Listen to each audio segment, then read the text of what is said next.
আল্লাহ বলেন, কুল, নবী আপনি ওয়াইলকে বলেন, ইউহইহাল্লাযী আনশাআহা আউয়াল মাররা, ওই আল্লাহ সৃষ্টি করবেন যে এটাকে প্রথমে বানাইছিলেন। এটার তো অস্তিত্ব ছিল না, অস্তিত্বহীন থেকে যখন আল্লাহ বানাইতে পারেন, এটা মরে যাওয়ার পরে তারে আল্লাহ আবারও বানাতে পারবেন। তাহলে পুনরুত্থান, আবার যে আমরা জীবিত হবে, এটা বিশ্বাস হয় আপনাদের? হয়। এটা করতে আল্লাহ কিছুই লাগে না, শুধু কুন বললেই হয়ে যায়। কি বললেন? এই কোন কথা দিয়ে আল্লাহ তাআলা শেষ করেছেন সূরা ইয়াসিন। আল্লাহ বলেন যে আল্লাহর যে অসীম ক্ষমতা, এটা শুধু কুন বললেই হয়। ইন্নামা আমরুহু ইযা আরাদা শাইআন আইয়াকুলা লাহু কুন ফায়াকুন। সূরা ইয়াসিনের নাম শুনেছেন না আপনারা সবাই? মুখস্থ আছে না অনেকের? আমরা ছোটবেলা থেকে দেখতাম যে আমাদের দাদিরা, নানিরা, মায়েরা, খালারা ওনারা সূরা ইয়াসিন সকালবেলা পড়তেন, তাদের মুখস্থ ছিল সূরা ইয়াসিন। তো সূরা ইয়াসিন দুইটা পারায় একসাথে করে অবস্থিত, 22 এবং 23 পারা। এটা মাক্কি সূরা, ধারাক্রম অনুসারে এটা কোরআনের 36 নম্বর সূরা। এই সূরাটির আয়াত সংখ্যা মোট 83। এই সূরা অনেক ফজিলত আছে, কিন্তু ফজিলতগুলো বেশিরভাগ দুর্বল সনদের। একটা শুধু হাসান পর্যায়ের হাদিস পাওয়া যায়, বাকি সব দুর্বল। তো দুর্বল হলেও সমস্যা নাই, ফজিলতের ক্ষেত্রে দুর্বল হাদিস গ্রহণ করা যায়। কি কি আছে? এক হাদিসে সুনানে তিরমিজির বর্ণনায় রাসূল সাল্লাল্লাহু আলাইহি ওয়াসাল্লাম বলেছেন, ইন্না লিকুল্লি শাইইন কালবান ওয়া কালবুল কুরআনি ইয়াসিন। সব জিনিসের হৃদয় আছে, আর কোরআনের হৃদয়ের নাম হচ্ছে সূরা ইয়াসিন। যে ব্যক্তি একবার সূরা ইয়াসিন পড়ে, সে 10 বার পুরো কোরআন পড়ার সওয়াব পেয়ে যাবে। এটা একটা ফজিলত। আচ্ছা, আরেক ফজিলতে আছে, রাসূল সাল্লাল্লাহু আলাইহি ওয়াসাল্লাম বলেছেন, ইকরাউ সূরাতা ইয়াসিন আলা মাউতাকুম। তোমাদের মুমূর্ষদের সামনে বসে সূরা ইয়াসিন পড়ো। মৃত্যু পথযাত্রী এখনই মারা যাবে, অসুস্থ হয়ে পড়ে আছে, তাদের যাতে কষ্ট কম হয়, লাঘব হয়, রাসূল সাল্লাল্লাহু আলাইহি ওয়াসাল্লাম বলেছেন সূরা ইয়াসিন তার সামনে বসে পড়ো। কেন? এটা আমি সামনে বলবো। এগুলো দাঈফ সনদের। হাসান পর্যায়ের একটা মাওকুফ হাদিস আছে, ইবনে আব্বাস রাদিয়াল্লাহু তাআলা আনহু বলতেন যে ব্যক্তি মান ক্বারা ইয়াসিন হিনা ইউসবিহু, সকালবেলা যদি কেউ সূরা ইয়াসিন পড়ে, তাহলে সারা দিনের সব কাজগুলো আল্লাহ তার জন্য সহজ করে দেয়। আবার রাতে যদি কেউ সূরা ইয়াসিন পড়ে, সারা রাতের সব কাজ তার জন্য আল্লাহ তাআলা সহজ করে দেয়। এবং ইবনু কাসির ওনার তাফসীর মিন তাজরিবাতিহি, মানে তার এক্সপেরিয়েন্স থেকে, কোনো হাদিস দলিল না, ওনার অভিজ্ঞতা থেকে বলেছেন যে আমি যখনই কোনো বিপদে পড়েছি সূরা ইয়াসিন তেলাওয়াত করার পর আল্লাহ তাআলা ওই কাজটা আমার জন্য সহজ করে দিয়েছেন। তো এখন সূরা ইয়াসিন বেশি বেশি তেলাওয়াত করবেন তো নাকি? মাশাআল্লাহ, ঠিক আছে। মাক্কি সূরাগুলোর মূল প্রতিপাদ্য বিষয় হচ্ছে তাওহীদ, রিসালাত, আখিরাত। মাক্কি সূরাগুলো সাধারণত তাওহীদ, রিসালাত এবং আখিরাত নিয়ে কথা বলে। সূরা ইয়াসিনও তার ব্যতিক্রম নয়। এই সূরারও মূল কথা তাওহীদ, রিসালাত এবং আখিরাত। বিশেষ করে পুনরুত্থান, পুনরুজ্জীবন, the concept of resurrection, life after death, মৃত্যুর পরে যে আবার আমরা জাগবো ঘুম থেকে, আবার জীবন হবে, আবার বিচার হবে, এটা বিশ্বাস হয় আপনাদের? হ্যাঁ, মক্কার লোকদের বিশ্বাস হতো না। তারা অবাক হয়ে শুনতো রাসূল সাল্লাল্লাহু আলাইহি ওয়াসাল্লামের কাছ থেকে যে বলে কি, আমরা মরে যাব, পচে যাব, গলে যাব, জীর্ণ শীর্ণ হয়ে যাব, আমাদের হাড্ডি খুঁজে পাওয়া যাবে না, অস্তিত্ব পাওয়া যাবে না, আবার আমরা নাকি জীবিত হব, আবার নাকি উঠবো, আবার বিচার, আবার কি কি বলে মুহাম্মদ। তারা মিলাতেই পারতো না। এই জন্য তাদের কাছে the concept of আখিরা, life after death, especially the concept of resurrectionটাকে ক্লিয়ার করার জন্য আল্লাহ তাআলা এই সূরাটা নাযিল করেছেন। তাহলে এই সূরার সেন্ট্রাল থিম, মূল প্রতিপাদ্য বিষয় হচ্ছে পুনরুজ্জীবন বা পুনরুত্থান, মানে আবার যে আমরা পুনরায় উঠবো। বিশ্বাস হয় আপনাদের? হ্যাঁ, এটা কিন্তু মহাসত্য, বিশ্বাস রাখতে হবে আমাদের, যে না, মরে গেলে সাময়িক দেখা যায় পচে যায়, কিন্তু আবার আমরা উঠবো। এবং এজন্যই মুমূর্ষু ব্যক্তির সামনে সূরা ইয়াসিন পড়তে বলা হয়েছে। আপনি যখন সূরা ইয়াসিন পড়বেন, তার সামনে কাইন্ড অফ আপনি তাকে বোঝাতে যাচ্ছেন যে আপনি প্রকৃতপক্ষে মারা যাচ্ছেন না, এটা আপনার জীবনের পূর্ণ সমাপ্তি নয়, বরং এটা এই নশ্বর দুনিয়া থেকে আপনার অস্তিত্বের সাময়িক একটা বিদায়। কেউ যে মারা যাচ্ছে, আমার বাবা মারা যাচ্ছে, আমরা বিদায় দিচ্ছি, আজীবন হারাই ফেললাম নাকি? তারা কি, সে কি আজীবনের জন্য মিসিং? সাময়িক একটা বিদায়, একটা শর্ট ব্রেক। ওনার অস্তিত্বের এই নশ্বর দুনিয়া থেকে ওনার অস্তিত্বের সাময়িক একটা বিদায়, কিন্তু পরবর্তী দুনিয়ায় তিনি কিন্তু আবার অনন্ত জীবন লাভ করবেন। তার মানে শারীরিক একটা মৃত্যু হচ্ছে, তার রূহের কোনো মৃত্যু নেই, হয় ইল্লিনে নয় সিজ্জিনে। ঠিক কিনা বলেন? আমাদের রূহগুলো কিন্তু মরে না, এটা আল্লাহর অর্ডারে ঢুকেছে, আল্লাহর অর্ডারে বের হয়, হয় ইল্লিনে নয় সিজ্জিনে। বিশ্বাসীদের রূহগুলো ইল্লিনে থাকে, আমাদের রূহগুলো যেন সেখানে থাকে, আমরা আল্লাহর কাছে কামনা করি, আমরা করি আমিন। এজন্যই মৃত ব্যক্তিদেরকে আশাব্যঞ্জক করার জন্য এই সূরার মধ্যে যে কথাগুলো বোঝানো হচ্ছে যে আবার আপনি উঠবেন, আবার জীবিত হবেন, আবার আমরা মিলিত হব, বিচারের মুখোমুখি হব, আবার আমরা জান্নাতে একত্রিত হব, আমাদের গেট টুগেদার হবে, আমাদের রিট্রিট হবে। মানে মৃত্যুর মধ্যে আমরা আনন্দ খুঁজে বেড়াই নাকি? হ্যাঁ, মৃত্যু নিয়ে অনেকের কত ভয়, কিন্তু আমরা তো মৃত্যুই একমাত্র ওয়ে যার মধ্য দিয়ে আমরা আমাদের রবের সাথে সাক্ষাতের গেট ওয়ে। এটা আল্লাহর সাথে সাক্ষাতের প্রথম ধাপ হচ্ছে আপনাকে দুনিয়া ছাড়তে হবে, এছাড়া কি আল্লাহর সাক্ষাৎ পাওয়া যাবে?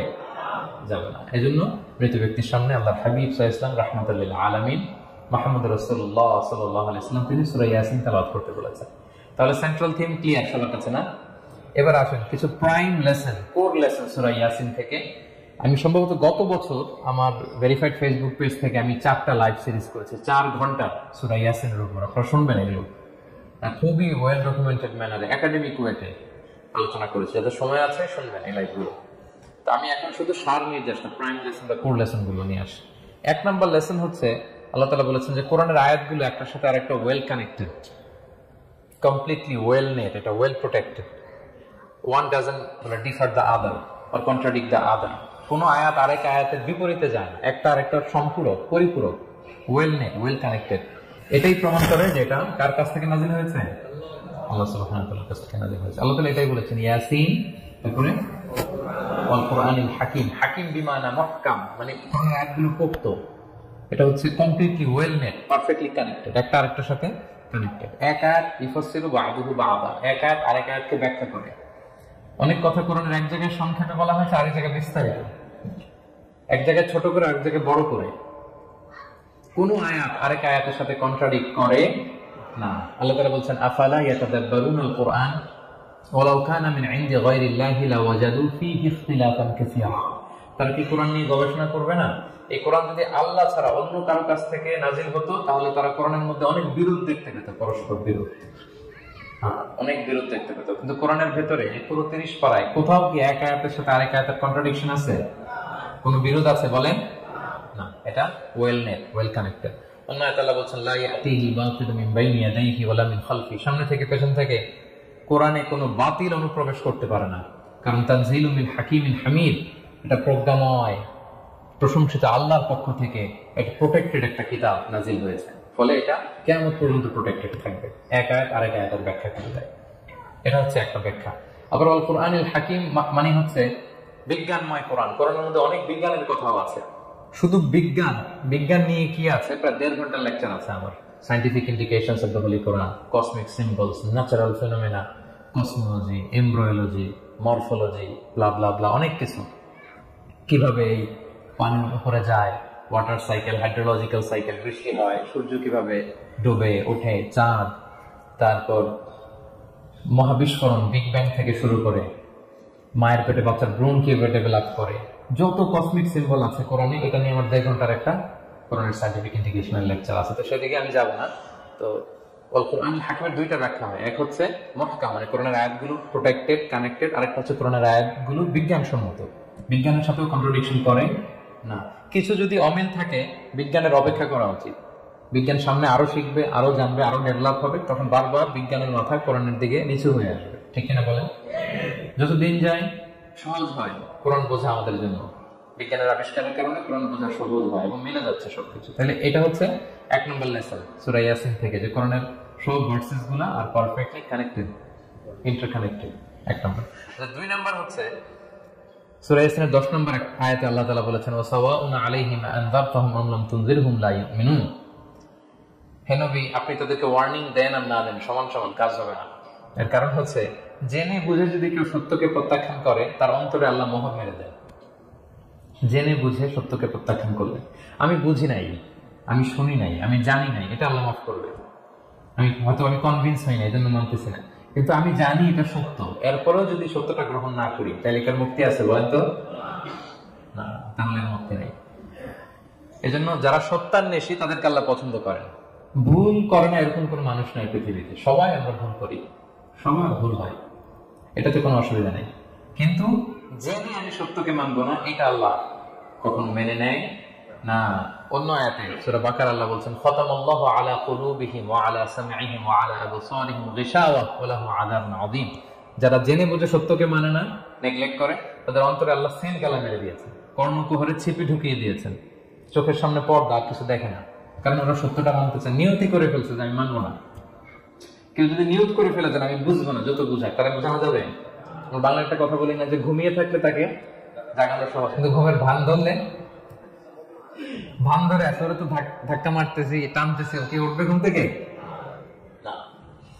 এটার উদাহরণ দেখেন আবু জাহেল আর ওমরে ফারুক রাদিয়াল্লাহু তাআলা দুইজনই ইসলামের শত্রু ছিল, ইসলাম বিরোধী ছিল।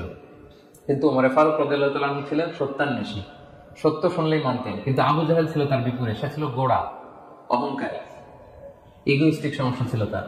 সে জানতো যে আল্লাহর হাবিব সাল্লাল্লাহু আলাইহি ওয়াসাল্লাম আল্লাহর পক্ষ থেকে নাজিল হওয়া আসা একজন রাসূল, কোরআন আল্লাহর পক্ষ থেকে নাজিল হওয়া একটা কিতাব, জানার পরেও সে মানে নাই, ফলে তার নসিবে হেদায়েত জোটে নাই। কিন্তু ওমরে ফারুক রাদিয়াল্লাহু তাআলা কিছুদিন পরেই উনি শাহাদা পড়ে ফেলছেন এবং রাসূল সাল্লাল্লাহু আলাইহি ওয়াসাল্লাম দোয়া করেছিলেন যে আল্লাহ আল্লাহুম্মা আইজ্জাল ইসলাম বিআহাব্বি হাযাইনির রাজুলাইনি ইনদাক, আল্লাহ দুজন লোকের যাকে তোমার ভালো লাগে তাদের একজনকে ইসলামের ছায়া তলে এনে তুমি ইসলামটাকে শক্তিশালী করো।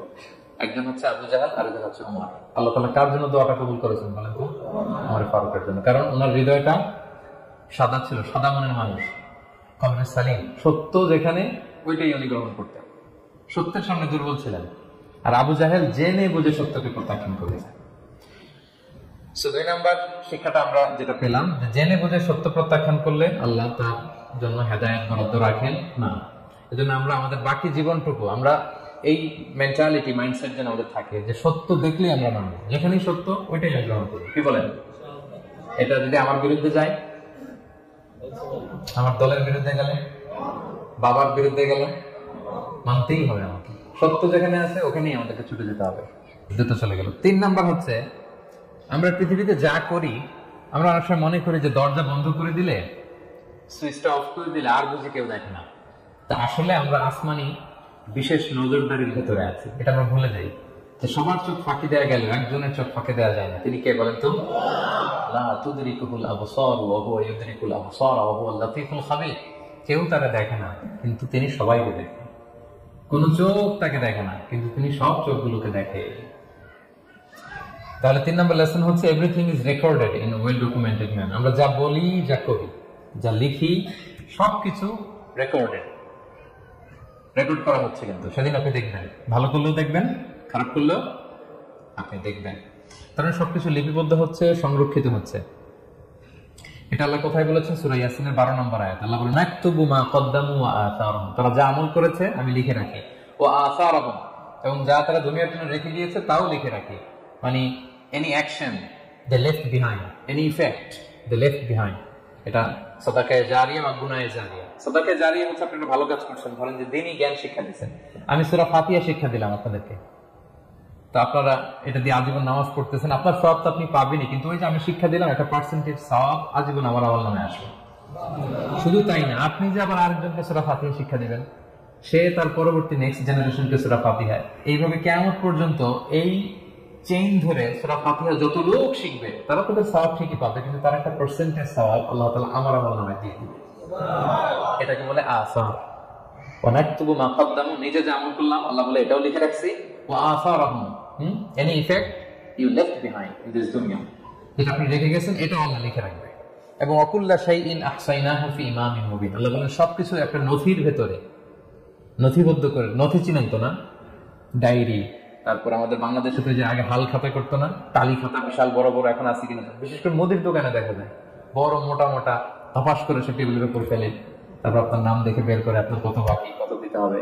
এই যে টালি খাতা, এই নথি করে রাখছে আল্লাহ তাআলা আমাদের সবকিছু যা করলাম, যেটার ইফেক্ট দুনিয়াতে আমি রেখে গেলাম। এবং অন্য আয়াতে আল্লাহ তাআলা বলছেন মা ইয়ালফিযু মিন কাওলিন ইল্লা লাদাইহি রাকীবুন আতীদ, আমি মুখ দিয়ে যা উচ্চারণ করি সব আল্লাহ তাআলা একজন পর্যবেক্ষক ফেরেশতার মাধ্যমে তুলে রাখেন, সব আপনি দেখতে পাবেন। শুধু তাই না, এখানে একটা স্পেশাল লকেট রেখেছেন আল্লাহ। আল্লাহ বলেন ওয়াকুল্লা ইনসানিন আলজামনাহু তায়রাহু ফি উনুকিহি ওয়া নুখরিজু লাহু ইয়াওমাল কিয়ামাতি কিতাবান ইয়ালকাহু মানশুরা। প্রত্যেকের গ্রীবা লগ্নে আমি একটা স্পেশাল সিম কার্ডের মতো রেখেছি, যা বলো এখানে রেকর্ড হয়ে গেছে, কিয়ামতের দিন আমি সব বের করে দিব। তাহলে পালানোর জায়গা আছে। That means we are under surveillance, 24/7 আল্লাহ তাআলা মনিটর করছেন। এবং এই বিশেষ আসমানি নজরদারি থেকে আমরা কেউই মুক্ত না। তাহলে লাইট বন্ধ করে দিলেন, দরজা আটকে দিলেন, কেউ দেখে না, না? কেউ যেটা দেখে না সেটা দেখেন কে? আচ্ছা, 3টা জেনে গেলাম। 4 নম্বরে হচ্ছে পৃথিবীতে সব নবীরা এক মিশন এবং ভিশন নিয়ে এসেছে। সব নবীরা লা ইলাহার দাওয়াত দিয়েছে, তাই না? এক আল্লাহর দাওয়াত দিয়েছে। আচ্ছা, কখন কি এমন হয়েছে কোন নবী এসে বলছে যে আল্লাহ একজন, আবার আরেক নবী এসে বলছে না আল্লাহ 2-3 জন হইতে পারে? হ্যাঁ বলছে? কোন নবী এসে বলেছে মৃত্যুর পর এক জীবন আছে, হিসেব দিতে হবে, পাই টু পাই হিসেব হবে। আরেকজন বলছে না, এরকম নাও থাকতে পারে। এরকম এক নবী এক কথা, আরেক নবী আরেক কথা হয়েছে। এগুলো নবীদের মধ্যে, কবিদের মধ্যে হয়। এক কবি এক কথা বলে, আরেক কবি, এক দার্শনিক এক কথা বলে, আরেক দার্শনিক আরেক কথা, এক রাজনীতিবিদ এক কথা, আরেক রাজনীতিবিদ আরেক। এদের মধ্যে থাকাথাকি হয়, কিন্তু নবীদের মধ্যে কথার মধ্যে এগুলো আছে। কারণ তারা মন গড়া কথা বলে না। ওমা ইয়ানতিকু আনিল হাওয়া ইন হুয়া ইল্লা ওয়াহিয়ুন ইউহা। তাদের কথা আসে একটা হেডকোয়ার্টার থেকে। হেডকোয়ার্টারটা কার? আসমানি রেভেলেশনের বেসিসে ওনারা কথা বলেন। মন গড়া কোনো নবী কোনো কথা বলেন না। তাহলে 4 নম্বর শিক্ষা হচ্ছে সব নবীর মিশন এক। এজন্য তাদের মধ্যে একটা কোঅপারেশন ছিল। সূরা ইয়াসিনে চমৎকার একটা ঘটনা আছে। একটা জনপদের নাম উল্লেখ করা হয়নি, কিন্তু কোন কোন মুফাসসির বলেছেন এটা তুরস্কের আন্তাকিয়া জনপদে আল্লাহ একটা কাজে, দাওয়াতি কাজে 2 জন নবীকে পাঠালেন। কয়জন? কাজ একটা, কিন্তু কয়জন? এরকম সাধারণত অন্য নবীদের ক্ষেত্রে হয় না, কোরআনে পাওয়া যায় না যে এক কাজে এক জায়গায় 2 নবী, এরকম হয় না। এক্সেপ্ট মুসা আলাইহিস সালাম, ওনার কথা বলার জড়তা ছিল। তিনি আল্লাহকে বলেছেন, আল্লাহ আমাকে যে তাওরাত দিয়ে পাঠালেন আমি তো কথা ক্লিয়ারলি বলতে পারি না, জড়তা, মামলিং হয় আমার লোকে। আমার ভাই আফি হারুন আফসাহু মিন্নি লিসান, ওরা খুব ফ্লুয়েন্ট ছিল। আমি নেতৃত্ব দিব, কিন্তু হারুন ভোকাল দিবে, আপনি তাকে নবী বানাইলেন। মুসা আলাইহিস সালামের দোয়ার বদলতে আল্লাহ হারুন আলাইহিস সালামকে নবী বানাই দিয়েছিলেন। 2 ভাই মিলে ফেরাউনের কাছে দাওয়াতি কাজ করেছে। কিন্তু এছাড়া আর এরকম দেখা যায় না যে এক এলাকায় এক কাজে 2 জন নবী, না। এইখানে দেখা গিয়েছে আন্তাকিয়া জনপদে আল্লাহ এক মিশনে কয়জন নবী পাঠিয়েছেন? আচ্ছা, কিছুদিন পরে আরো একজন, তাহলে হইল কয়জন? এক কাজে এক জনপদে এক এলাকায় মোট 3 জন নবী, কিন্তু এদের মধ্যে কোনো মারামারি নেই। আমাদের দায়ীদের অবস্থা দেখেন তো বাংলাদেশে, মাশাআল্লাহ। আমাদের প্রত্যেক দায়ীদের একই মিশন না? একই মিশন, একই লক্ষ্য, একই ডেস্টিনেশন, কিন্তু কত বিভেদ, কত বিরোধ দেখেন। আল্লাহ তাআলা সূরা ইয়াসিনের 14 নম্বর আয়াতে বলেছেন, ইন আরসালনা ইলাইহিম মুসনাইন, প্রথম 2 জন নবী পাঠালাম একটা মিশনে, ফাআজ্জাজনা বিসালিস, এবং 3য় জন দিয়ে আরো এদেরকে মজবুত করলাম। ফাকালু ইন্না ইলাইকুম মুরসালুন, তারা যে 3 জন একই কথা বলে যে আমরা রাসূল হয়ে এসেছি। তাহলে দেখেন নবীদের মধ্যে পারস্পরিক শ্রদ্ধা ছিল। বড় নবী, ছোট নবী, প্রধান বক্তা, দ্বিতীয় বক্তা, তৃতীয়, এগুলো ছিল না। এই 3 নবীর মধ্যে প্রধান নবী, দ্বিতীয় নবী, তৃতীয় নবী আছে নাকি? না। 3 জন একই মিশনে, একই ভিশনে, কোঅপারেশনে তারা এগিয়ে গেছে। তো দেখেন আমরা যারা কোরআনের দায়ী, আমরা তো নবীদের কাজটাই করি, তাহলে আমাদের মধ্যে এই কোঅপারেশন থাকতে হবে, এই রেসপেক্ট থাকতে হবে। আমি ব্যক্তিগতভাবে খুবই লজ্জিত যে আমাদের এই দাওয়া অঙ্গনটাকে আমরা কলুষিত করে ফেলেছি। আমরা অন্য আলেমকে, অন্য দায়ীকে তুচ্ছ করা, তাচ্ছিল্য করা, ছোট করা, হেয় করা, তাকে বাতিল করা, নাকচ করা, এরকম আমরা করে থাকি। আমি একাই ইসলামের মুখপাত্র, আমি যা বলবো এটাই, এটা ঠিকাদারি আমার কাছে, এরকম একটা মেন্টালিটি আছে না? এটা নবীদের মাইন্ডসেট এরকম ছিল না। ওনারা কোঅপারেশনে, কোলাবোরেশনে কাজ করতেন, পার্টনারশিপে, একে অপরের প্রতি রেসপেক্ট। কোন নবী আরেক নবীর বিষদগার করে নাই, কিন্তু আমরা এক দায়ী আরেক দায়ীকে কাফের বলতেও তো আমরা দ্বিধাবোধ করি না, কি মনে হয়? আল্লাহ তাআলা আমাদের বোঝার তৌফিক দান করুন। 5 নাম্বার, নবীদের কাজ হচ্ছে আল বালাগুল মুবিন, ক্লিয়ার কমিউনিকেশন, শুধু পৌঁছে দেয়া, বাণীবাহকের কাজ করা। আল্লাহ তাআলা বলছেন, ওমা আলাইনা ইল্লাল বালাগুল মুবিন। ওই 3 জন নবী যখন বুঝালেন, তারা এলাকাবাসী মানে না, রিজেক্ট করলো, কিন্তু তারা বললো যে আমাদের কাজ হচ্ছে পৌঁছে দেওয়া, মানবা কি মানবা না এটা তোমাদের কাজ। আমাদের কাজ কি? আল বালাগুল মুবিন, কোরআনিক টার্মিনোলজি, মানে হচ্ছে ক্লিয়ার কমিউনিকেশন, আমাদের কাজ পৌঁছে দেওয়া, আর বেশি কিছু না। আমরা অনেক সময় একটু জবরদস্তি করতে চাই, জোরাজুরি করতে চাই, এই নামাজ পড়ো না কেন, তাকে জোরাজুরি করা, দাঁড়িয়ে রাখা, জোরাজুরিতে বেশি কাজ হয়। আপনি পাওয়ারফুল মেসেজ দিবেন, ইনফ্লুয়েন্স করবেন, এতেই আল্লাহ হেদায়েত দিবেন। কারণ হেদায়েতটা নিয়ন্ত্রণ করেন একমাত্র কে? আর কারো হাত নেই, এমনকি নবীরও না। কোন নবীও চাইলে কাউকে হেদায়েত দিতে পারে। আল্লাহ হাবিব সাল্লাল্লাহু আলাইহি ওয়াসাল্লাম মক্কাবাসীদের পেছনে ঘুরতে ঘুরতে পেরেশান। উনি তো রহমতের নবী, উনি ভাবতেছিলেন হায়রে একটু যদি আমার কথা মানতো তাহলে তো জাহান্নাম থেকে বেঁচে যায়। আর একটু দাওয়াত দেয়, সকালে দেই, দুপুরে দেই, বিকেলে দেই, রাতে দেই। তাদের পিছনে ঘুরতে ঘুরতে নবী সাল্লাল্লাহু আলাইহি ওয়াসাল্লাম পেরেশান হয়ে যেত। আল্লাহ তাআলা সূরা কাহফে আয়াত নাযিল করলেন, ফালাআল্লাকা বাকিউন নাফসাকা আলা আসারিহিম ইল্লাম ইউমিনু বিহাযাল হাদীথি আসাফা। নবী, ওরা যদি শুনতে না চায়, আপনি তো ওদের পিছনে ঘুরতে ঘুরতে পাগল হয়ে যাচ্ছেন বোধহয়, না রেখে দেন, মানলে মানুক, না মানলে নেই। হেদায়েত দেওয়ার মালিক হচ্ছে আমি। ফাযাক্কির ইন্নামা আনতা মুযাক্কির, আপনি শুধু স্মরণ করিয়ে দেন, উপদেশ দেন। লাস্তা আলাইহিম বিমুসাইতির, আপনি বল প্রয়োগ করতে আসেন, আপনাকে দারোগা বানাই পাবেন, আপনি শুধু পৌঁছে দিবেন। এমনকি রাসূল সাল্লাল্লাহু আলাইহি ওয়াসাল্লাম ওনার চাচা আবু তালেবের হেদায়েতের জন্য অনেক ট্রাই করেছেন, কিন্তু হেদায়েত নসিব হয়েছে বলেন? কারণ ইন্নাকা লা তাহদি ওয়ালাকিন্নাল্লাহ ইয়াহদি মান ইয়াশা। নবী আপনি যাকে চান তাকে হেদায়েত দিতে পারবেন না। তাহলে আমাদের যারা দাঈ, আমাদের কাজ কি? পৌঁছে দেওয়া। বলেন তো কাজ কি? নাকি বল প্রয়োগ করা, জোরাজুরি করা? মাশাআল্লাহ। 7 নাম্বার লেসন হচ্ছে এই পৃথিবীর সবকিছু আইন মানে কার? বলেন তো আল্লাহর। ইচ্ছায় অনিচ্ছায় সবকিছু আল্লাহর আইন মানে, আমরা ছাড়া সব। আকাশ, জমিন, বাতাস, বৃষ্টি, মেঘমালা, পাহাড়, সাগর, নদী, সূর্য, চন্দ্র সব আইন মানে কার? আল্লাহর আইন মানে। সে কথা আল্লাহ বলছেন ওয়াশ-শামসু তাজরি লিমুস্তাকাররিন লাহা। আমি সূর্যের জন্য একটা গতিপথ দিয়েছি, কক্ষপথ, অক্ষপথ, সে ওইদিকেই ঘুরে, ওরে ঘুরতে বলছে ও ঘুরে, এর কোনো ব্যত্যয় নাই। যালিকা তাকদীরুল আজিজিল আলিম, এটা আমি আল্লাহ ফিক্স করে দিয়েছি। ওয়াল কামারা কাদ্দারনাহু মানাজিলা হাত্তা আদা কাল উরজুনিল কাদিম। আর চাঁদকে আমি 30টা মঞ্জিল দিয়েছি। দেখবেন চাঁদ কিন্তু এক জায়গায় উদিত হয় না, 30 দিনে 30 জায়গায়, পুরো মাস ব্যাপী এদিক থেকে ওদিকে শুধু ঘুরে। এটা আল্লাহ ফিক্স করে দিয়েছে, এটা ওর বিধান। আমাদের জন্য কোরআন বিধান হিসেবে কিছু আমরা মানি না, কিন্তু প্রত্যেক প্রাণীর জন্য, সৃষ্টির জন্য যে বিধান আল্লাহ ফিক্স করেছেন ওরা ওইটাই মানে, একটু পরিমাণ ডান ব্যয় করে। সুবহানাল্লাহ, সুবহানাল্লাহ। সো জগতের সবকিছু আল্লাহর দেয়া বিধান মেনে চলে, কারণ গোটা জগৎটাই তো তার। গোটা জগৎটা কার বলেন? ফলে আইনও চলবে, আমরা যেন আল্লাহর সবগুলো আইন মেনে চলি। 8 নাম্বার হচ্ছে এই যে আমরা জান্নাতের কথা শুনি, কিয়ামতের কথা শুনি, আখিরাতের কথা শুনি, একদিন আমরা এটা চাক্ষুষ দেখতে পাবো, তখন আমাদের এই বিশ্বাসটা আরো প্রগাঢ় হবে। মৃত্যুর পরে যে আমাদের লম্বা ঘুম, এই আমাদের নিদ্রা ভঙ্গ যেদিন হবে, সেদিন আমরা সব দেখতে পাবো, চাক্ষুষ কিয়ামতের সবকিছু। সেটা আল্লাহ তাআলা বলছেন নুফিখা ফিস সূরি ফাইদা হুম মিনাল আজদাসি ইলা রাব্বিহিম ইয়ানসিলুন। ইসরাফিলের সিঙ্গার ফুৎকারে সেদিন সব মানুষ জেগে উঠবে। আপনারা ইসরাফিল আলাইহিস সালামের নাম শুনেছেন? কে উনি? একজন ফেরেশতা। উনি বড় একটা সিঙ্গার ফুৎকার দিবেন। সৃষ্টির পর থেকে আল্লাহ ওনাকে একটা কাজের জন্য অ্যাসাইন করেছেন, শুধু ফু দিবে 3টা। কয়টা? আর কোনো কাজ আছে? দ্যাটস ইট, শুধু 3টা ফু দিবে 3 বারে। ঠিক যে মুহূর্তে আপনারা এখন কথা শুনছেন, এই মুহূর্তে উনি ওই ট্রাম্পিট সিঙ্গা নিয়ে আরশের দিকে তাকায় আছে। কখন আল্লাহর আদেশ আসে? 1 সেকেন্ডও যেন দেরি না, চোখের পলক যাতে দেরি না হয়ে যায়, তাকিয়ে আছেন উনি। ফুৎকার দিবে তো কবর থেকে মানুষগুলো উঠবে। মিনহা খালাকনাকুম ওয়া ফিহা নুঈদুকুম ওয়া মিনহা নুখরিজুকুম তারাতান উখরা। এই কথাই আল্লাহ এই সূরাতে বলেছেন। তো মানুষ যখন উঠবে, কারো ঘুম হবে 50 বছর, কারো 500 বছর, কারো 5000 বছর, কারো 5 লক্ষ বছর। পৃথিবীতে প্রথম নিহত হয়েছে কে জানেন?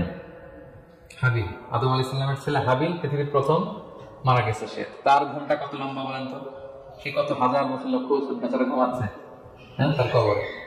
তো সব সিঙ্গার ফুৎকারে সব কবর থেকে উঠবে। ক্বালু ইয়া ওয়াইলানা মান বাআসানা মিন মারকাদিনা হাযা। কিরে, কে ভাঙালো এই লম্বা ঘুমটা? সবাই তো ঘুমাচ্ছিলাম। হাযা মা ওয়া'আদার রহমান। ফেরেশতারা বলবে এইটাই সেই দিন যেটা বিশ্বাস করো না এই দুনিয়াতে। ওয়াজ নসিহত হইলে তো তোমরা মানতা না, বলতা এগুলো কিছু নাই। আজকে সেই দিন। সাদাকাল মুরসালুন, রাসূলরা সত্যই বলেছেন। ওই দিন মানুষ চাক্ষুষ কিয়ামতকে অবলোকন করবে। 9 নম্বর শিক্ষা হচ্ছে তখন আল্লাহ তাআলা বিচার প্রতিষ্ঠিত করবেন। ওই বিচারে আল্লাহ কাউকে ঠকাবেন না। বলেন তো আল্লাহর বিচারে কোনো পার্সিয়ালিটি আছে? কোন ঘুষ দেওয়ার সিস্টেম, স্বজনপ্রীতি আছে না। এই কথা আল্লাহ বলেছেন সূরা ইয়াসিনের 54 নম্বর আয়াতে, ফালিয়াউমা লা তুযলামু নাফসুন শাইআ। কোনো জুলুম হবে না। ওয়া তুজজাউনা মা কুনতুম তা'মালুন। যে যা করেছে ওইটারই প্রতিদান পাবে। এমন না যে আপনি করছিলেন খুব ভালো কিন্তু আপনি পান নাই, এটা হবে না। যার যে রিওয়ার্ড পাওয়ার কথা ওইটাই পাবেন, কারণ আল্লাহ জুলুম করেন না। ওমা আনা বিযাল্লামিল লিল আবিদ। আল্লাহ বলেন আমি আমার বান্দার প্রতি বিন্দু পরিমাণ জুলুম করি না। ওয়া নাদউল মাওয়াজিনাল কিসতা লিয়াউমিল কিয়ামা ফালা তুযলামু নাফসুন শাইআ। সেদিন আমি ন্যায় বিচারের মানদণ্ড স্থাপন করব, ওখানে একটা চুল ফেললেও এটা ওজন না। ফামান ইয়ামাল মিসকালা যাররাতিন খায়রান ইয়ারা ওয়া মান ইয়ামাল মিসকালা যাররাতিন শাররান ইয়ারা। অনুপরিমাণ ভালো করলে ভালো পাবেন। এই যে সে লিল্লাহি তাকবীর বলছে, সওয়াব হয়েছে না? সে ওই দিন আমল নামায় দেখবে কিরে অমুক এক মাহফিলের মধ্যে আমি লিল্লাহি তাকবীর বলছিলাম, এইটার এতগুলো সওয়াব। তারপরে যে আপনারা আল্লাহু আকবার বলছেন, তো সওয়াব হয়েছে না? এরকম ছোট্ট ছোট্ট প্রতি মুহূর্তে একজন রাস্তা চেনে না, রাস্তা দেখাই দিলেন, একজন একটা ভালো উপদেশ দিলেন। এইভাবে ছোট্ট ছোট্ট যত ভালো কাজ সব পাবেন, ছোট্ট ছোট্ট খারাপ কাজ সব সেদিন পাবেন, কোনো জুলুম হবে না। আচ্ছা, 10 নম্বর শিক্ষা হচ্ছে যারা জান্নাতে যাবে, জান্নাতের একটা ফিচার হচ্ছে মেজর ফিচার, জান্নাতে যে জান্নাতীরা যা চাবে তাই পাবে, কোনো না নাই সেখানে, যার যেটা মনে চায়। এটা সূরা ইয়াসিনের 57 নম্বর আয়াতে আল্লাহ বলেছেন, লাহুম ফিহা ফাকিহা ওয়া লাহুম মা ইয়াদদাউন। সেখানে অজস্র অঢেল সুস্বাদু মুখরোচক ফলমূল থাকবে। দুনিয়াতে এক ফলে এক মজা, আনারসের মজা তরমুজে নাই, তরমুজের মজা আমে নাই, আমের মজা বাঙ্গিতে নাই, বাঙ্গির মজা কাঁঠালে নাই, কাঁঠালের মজা ডরিয়ানে নাই। যেইটা খাবেন ওইটা স্বাদ। জান্নাতে এক ফলের ভেতরে হাজার রকমের স্বাদ আল্লাহ ঢুকাই দিবে। আচ্ছা, দুনিয়াতে যে কমলা খান, কমলার ছোলা খান, হ্যাঁ, ডাব যে খান, ডাবের ছোলাটা খান, ওইখানে ডাবের চারা ডাবের ছোলা মজা লাগে। কমলার চেয়ে কমলার ছোলা হবে আরো সুস্বাদু। মানে ওইটার ফিচারের সাথে দুনিয়ার ফিচারের কোনো তুলনাই হয়, নো কম্পারিজন। যা চাবে তাই। ইয়াসিনের 11 নম্বর শিক্ষা হচ্ছে, সেদিন নিজের হাত পা নিজের বিরুদ্ধে সাক্ষী দিবে যারা জাহান্নামে যাবে। কারণ জাহান্নামীরা বলবে না আল্লাহ করি নাই, তোমার ফেরেশতারা ভুলে লিখছে, আল্লাহ আরেকজনের আমলনামা আমার দিয়ে দিছে, এই অনেক ধরনের অজুহাত। তখন আল্লাহ তাআলা তার মুখটাকে সিলগালা করে দিবেন। ফালইয়াউমা নাখতিমু আলা আফওয়াহিহিম ওয়া তুকাল্লিমুনা আইদিহিম ওয়া তাশহাদু আরজুলুহুম বিমা কানু ইয়াকসিবুন। আল্লাহ বলে তোমার মুখ আমি সিলগালা করে দেব, হাত কথা বলবে, তখন সাক্ষী দিবে কোথায় যে এই কাজটা করছেন। আপনি অবাক হন, কি রে, এই হাতে তো কত আংটি পরলাম, এরপর কত লোশন মাখলাম, হ্যাঁ, কত সুন্দর বডি ওয়াশ দিয়ে হাতটাকে ক্লিন রাখলাম, তারপর হাতের মধ্যে গ্লাভস পরলাম, হাত পা কত যত্ন আমি নিলাম। এই হাত পা আমার বিরুদ্ধে কথা বলে রাগে মানুষ বলবে ওয়াকালু লিজুলুদিহিম লিমা শাহিদতুম আলাইনা, কি রে আমার বিরুদ্ধে কথা বলিস কেন? তো হাত পা বলবে ক্বালু আনতাকানা আল্লাহ আল্লাযী আনতাকা কুল্লা শাই। ওই আল্লাহ আজকে আমাকে কথা বলার সুযোগ দিয়েছে, যে আল্লাহ চাইলে যে কাউকে যে কোনো সৃষ্টিকে কথা বলার সুযোগ দিয়ে থাকে। পাথরকে আল্লাহ জবান দিতে পারে, দিয়েছেন। রাসূল সাল্লাল্লাহু আলাইহি ওয়াসাল্লাম মক্কার শিয়াবদের মধ্য দিয়ে যখন হাঁটতেন, অনেক পাথর রাসূল সাল্লাল্লাহু আলাইহি ওয়াসাল্লামকে সালাম দিয়ে বলেছেন, আসসালামু আলাইকা ইয়া নবিয়াল্লাহ, হে আল্লাহর নবী আপনাকে সালাম। কে দিয়েছে সালাম? পাথর। মরা খেজুর গাছ কে দিয়ে উঠেছে নবীর জন্য? তার মানে এগুলোর ভেতরে প্রাণের সঞ্চার করেছেন কে? আল্লাহ। সেদিন হাতের ভেতরে আল্লাহ তাআলা কথার শক্তি দিবেন। আপনার হাত আপনার বিরুদ্ধে, পা বিরুদ্ধে, আপনার বডি আপনার বিরুদ্ধে সাক্ষী দিবে। খবরদার, অতটুকু পাপ করি যতটুকু পাপের শাস্তি বহনের ক্ষমতা আমার আছে, একটু হিসাব মিলিয়ে নিয়ে। 12 নম্বর লেসন হচ্ছে যে আমরা শক্তিশালী হই, ছোট থেকে বড় হই, এরপরে আবার দুর্বল হয়ে যায়। আল্লাহ বলেন ওমান নুআম্মিরহু নুনাক্কিসহু ফিল খালকি আফালা ইয়াকিলুন, আমি যখন তার বয়স বাড়িয়ে দেই তাকে আবার দুর্বল করে দেই। এটাই জীবন চক্র। দেখেন, শৈশব দিয়ে শুরু, তারপর কৈশোর, তারুণ্য, যৌবন। যৌবনের কথা চিন্তা করে তো বেশিরভাগ যুবক কি শক্তি গায় না, যা খায় ওটাই হজম হয়ে যায়, ওভারটাইম করতে পারে, লাগাতার কাজ করতে পারে, মানে অনেক ক্যাপাসিটি। কিন্তু সেই আপনি যখন 60, 70, 80-তে যাবেন আর পারা যাবে, তখন একটা লাঠি লাগে, কি লাগে? আরো বাড়লে 90 যখন হয়ে যায়, 100, তোর ওই ছোট বাচ্চারা ওরা যা বলতেছে এরকম, ওরা যেরকম বোঝে না ওইরকম বোঝে না। বাচ্চাদেরকে এদিকে খাবার দিলে দেখবেন যে এদিক দিয়ে করতেছে, মসজিদে মুরব্বীরাও এরকম। বাচ্চাদের প্যাম্পাস পরানো লাগে, যেখানে রাখে পাশে পায়খানা, মুরব্বীরাও এরকম 90-80 এদেরও পরানো লাগে, এদেরও আর কন্ট্রোলটা থাকে না। তাহলে দেখেন, this is our life cycle. এভাবে তারুণ্য, যৌবন, প্রৌঢ়ত্ব, এরপর আবার বার্ধক্য। আল্লাহ বলে এরপরও তোমরা বুঝবে না। আল্লাহ বুঝাতে চাইলেন যে আল্লাহ এক দেহে এত রূপ আনতে পারে, সে আল্লাহকে আবার তোমাদেরকে জীবিত করতে সক্ষম না? কারণ এই সূরার মূল কথা হচ্ছে পুনরুজ্জীবন, রেসারেকশন। আল্লাহ বারবার ঘুরিয়ে ফিরিয়ে নানা আয়াত দিয়ে বুঝাতে চাচ্ছেন যে আমি তোমাদেরকে আবার পুনরুজ্জীবিত করতে পারি। তো যে আল্লাহ এত কিছু করতে পারে, সে আবার আমাদেরকে জীবিত করতে পারে না বলেন? আচ্ছা, 13 নম্বর শিক্ষা হচ্ছে অতীত ভুলে যাওয়া। এটা আমাদের জীবনের জন্য অনেক বড় বোকামি। আমরা ভুলে যাই, আমরা কি ছিলাম, কোথায় ছিলাম, ভুলে যাই। আল্লাহ বলেন আওয়ালাম ইয়ারাল ইনসানু আন্না খালাকনাহু মিন নুতফা ফাইদা হুয়া খাসীমুম মুবিন। মানুষ কি দেখে না যে ওদেরকে আমি কোত্থেকে সৃষ্টি করছি? দেখেন, আমাদের এত বড় বাড়ি গাড়ি, আমাদের এত নাম যশ খ্যাতি, আমরা আদিতে কি ছিলাম? সামান্য এক ফোঁটা বীর্য। বাবার পিঠ থেকে, মায়ের গর্ভে ছোট্ট একটা পানি থেকে আমাকে সৃষ্টি করেছেন কে? আল্লাহ। এই সৃষ্টির আগে তো কিছুই ছিলাম না। আপনার বয়স এখন 50, আচ্ছা 500 বছর আগে আপনি কইছিলেন বলেন?